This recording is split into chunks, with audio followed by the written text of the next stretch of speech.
এমন পিঠে বস্তা চাপিয়ে কোথায় চললাম? আরে বিয়ে বাড়ির মরশুম যে শুরু। না না, এমন দশায় আমি থোড়াই না বিয়ে বাড়ি যাবো, আমি তো চললাম বিয়ের বাড়ির সুন্দরীদের সাজাতে।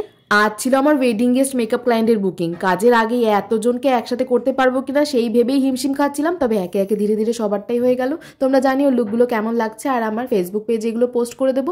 অবশেষে পিঠের বোঝা আবার চাপিয়ে চললাম বাড়ির দিকে। আর আমার দশা যে কেমন তা তো বোধহয় চেহারা দেখেই বুঝতে পারছো। তবে বিয়ের মরশুমে বিয়ে বাড়ি না পড়লে হয়, এবার পালা আমার বিয়ে বাড়ির জন্য সাজগোজের। দেখো বিয়ে বাড়ির মরশুম তো চলেই এসছে, আর বিয়ে বাড়ি মানেই সকাল সন্ধ্যা রাত চুটিয়ে সাজগোজ। তাই একদম সকালবেলা সাজগোজের জন্য এমন হালকা ফুলকা মসলিন শাড়িটা কিন্তু বেস্ট। আর আমার তো ঠুসঠা সাজগোজ বলতেই একটু ব্লাশ, কাজল আর লিপস্টিক, ও হ্যাঁ একখানা ছোট্ট লাল টিপ। কিন্তু যতই তাড়াহুড়োয় সাজগোজ হোক, গয়নাগাটিতে তো কম্প্রোমাইজ করাই যায় না। তাই ইনস্টাগ্রাম ঘাটতে ঘাটতে চোখে পড়েছিল এই সুন্দর গয়নাগুলো। সাক্ষী পেজ থেকে আমি নিয়ে নিয়েছিলাম এই কয়েকখানা জুয়েলারি পিস। ভেবে তো ছিলাম টুসটাস গয়না পরেই জলদি তৈরি হয়ে যাব, কিন্তু এমন সুন্দর এই ইয়ারিং দুটো কোনটা ছেড়ে কোনটা পরি এই ভাবতেই আমার সব সময় শেষ। যাই বলো বাপু, এখন আর বিয়ে বাড়ির সাজগোজ নিয়ে আমার চিন্তা নেই। এমন সুন্দর গয়নাগুলো পরে এক একটা সাজের সাথে এক এক রকম লুক দিতে পারবো। তাছাড়া এর মধ্যে কোনটা সবচেয়ে ভালো লাগলো জানিও। আমি চললুম বিয়ে বাড়ি। রাধে রাধে।